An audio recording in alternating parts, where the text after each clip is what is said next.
আয়াত ৪ হুয়াল্লাযী খালাকাস সামাওয়াতি ওয়াল আরদা ফি সিত্তাতি আইয়ামিন থুম্মা ইসতাওয়া আলাল আরশি ইয়ালামু মা ইয়ালিজু ফিল আরদি ওয়া মা ইয়াখরুজু মিনহা ওয়া মা ইয়ানজিলু মিনাস সামাই ওয়া মা ইয়ারুজু ফিহা ওয়া হুয়া মাআকুম আইনামা কুনতুম ওয়াল্লাহু বিমা তা'মালুনা বাসীর। অনুবাদ: তিনি ৬ দিনে আসমানসমূহ ও জমিন সৃষ্টি করেছেন। তারপর তিনি আরশের উপর উঠেছেন।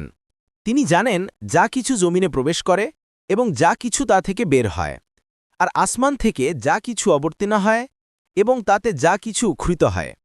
আর তোমরা যেখানেই থাকো না কেন, তিনি তোমাদের সঙ্গে আছেন, আর তোমরা যা কিছু করো, আল্লাহ তার সম্যক দ্রষ্টা। তাফসির ১ নং ফুটনোট: অন্য কথায়, তিনি শুধু সামগ্রিক জ্ঞানের অধিকারী নন, খুঁটিনাটি বিষয়েও জ্ঞানের অধিকারী।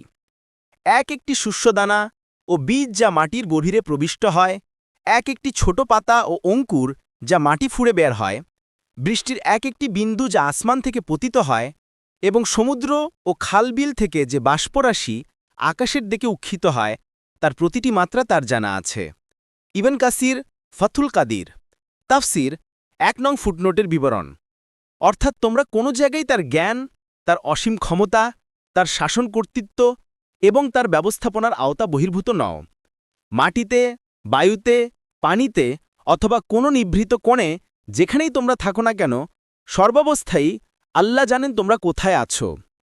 ইমাম আহমেদ রাহেমাহুল্লাহ বলেন, এই আয়াতের শেষে বলা হয়েছে সম্যক দ্রষ্টা, যা প্রমাণ করছে যে আল্লাহ সৃষ্টিজগতের বাইরে থেকেও সবকিছু দেখছেন।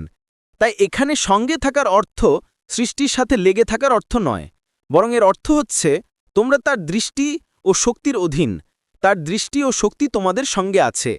দেখুন আর রদ্দু আলাল জাহমিয়া ওয়াজ জানাদিকা ১৫৪ থেকে ১৫৮।